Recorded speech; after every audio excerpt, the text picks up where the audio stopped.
OTT చూసే ముందు ఓసారి ఇటు చూద్దాం. పూర్తి వివరాలకు చదవండి రేపటి సాక్షి దినపత్రిక. విజయవాడ వరదలో తెలంగాణ యువకుడు మృతి చెందాడు. జయశంకర్ జిల్లా మహముత్తారం మండలం ఉట్లపల్లికి చెందిన లక్ష్మీరాజు పొట్టకూటి కోసం వచ్చి ప్రాణాలు కోల్పోయాడు. ప్రభుత్వ నిర్లక్ష్యం వల్ల వరదలకు బలయ్యాడు. మృతదేహం తీసుకెళ్లేందుకు విజయవాడకు బంధువులు వచ్చారు. విజయవాడలో తెలంగాణ వ్యక్తి మృతిపై మరింత సమాచారాన్ని మా ప్రతినిధి నరేష్ అందిస్తారు.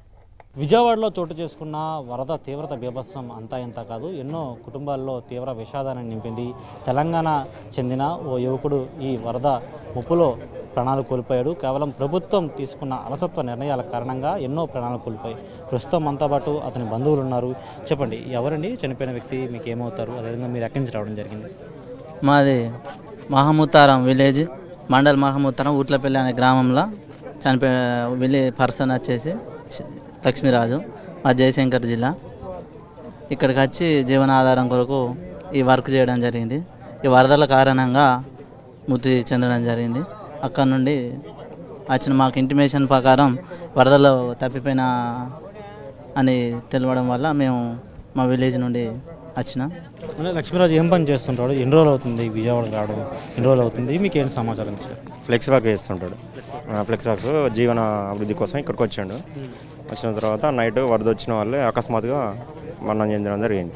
మీకు ఎప్పుడు సమాచారం ఇచ్చారు? మాకు 3 days 4 days అవుతుంది. నిన్న బాడీ దొరికిందని ఇచ్చిన వాళ్ళే వాళ్ళ ఫ్రెండ్స్ వచ్చి ఐడెంటిఫై చేసిన వాళ్ళే మేము ఇక్కడ స్థానికంగా ఉన్న వాళ్ళం రావడం జరిగింది. లక్ష్మీరాజు కుటుంబ నేపథ్యం ఏంటి? తల్లిదండ్రులు కానీ ఏంటి? వాళ్ళ పరిస్థితి ఏంటి? వాళ్ళ తండ్రి చిన్నప్పుడే చనిపోయాడు. వీళ్ళకు 2 చెల్లెళ్ళు ఉన్నారు, ఒకే అమ్మ. వాళ్ళకు ఇలాంటి బ్యాక్గ్రౌండ్ అని ఎలాంటి ఆస్తుపాస్తులు ఎలాంటివి లేవు. పేద బతుకు. వాళ్ళ కుటుంబాన్ని పోషించడానికి ఈయన పెద్ద దిక్కు.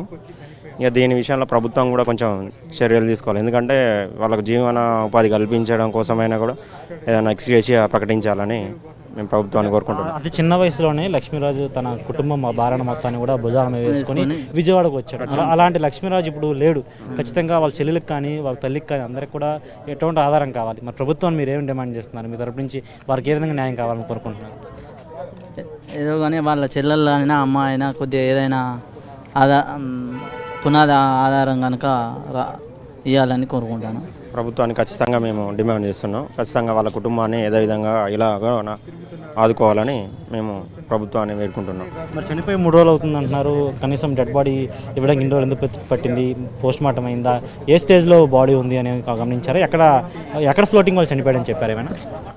చూస్తే మొత్తం బాడీ చూడదగ్గట్లేదు, మొత్తం డీకంపోజ్ అయింది. పరిస్థితి చూస్తున్నాం. ఇలాంటి లక్ష్మీరాజు పరిస్థితులు ఎంతోమందికి, ఎందుకంటే వరద తీవ్రతకు చాలామంది కొట్టుకుపోయి ఒక ప్రాంతం నుంచి మరొక ప్రాంతానికి వెళ్ళి ఎక్కడో డెడ్ బాడీస్ దొరుకుతున్న దృశ్యాలు. అయితే పూర్తిగా తెలంగాణ ప్రాంతానికి చెందిన ఈ లక్ష్మీరాజు చాలా యువకుడు. ఎందుకంటే తన కుటుంబ భారాన్ని మొత్తం కూడా తానే మోయాల్సిన వ్యక్తి. 20 సంవత్సరాల యువకుడు. అయితే ఇలాంటి తరుణంలో జీవనోపాధి కోసం విజయవాడ నగరానికి వచ్చి ఇప్పుడు వరద తీవ్రతకు చనిపోయి కేవలం ప్రభుత్వ నిర్లక్ష్యం కారణంగా ఈ చోటు చేసుకున్న ఇంత పెద్ద ప్రమాదంలో చిక్కుకుపోయి మృత్యువాత పడ్డాడు. ఖచ్చితంగా అతని కుటుంబానికి అదేవిధంగా అతనికి న్యాయం చేయాలని కూడా వారు డిమాండ్ చేసిన సిచ్యువేషన్ అయితే కనిపిస్తుంది. వీడియో శంకర్తో నరేష్, సాక్షి టీవీ, విజయవాడ నుంచి.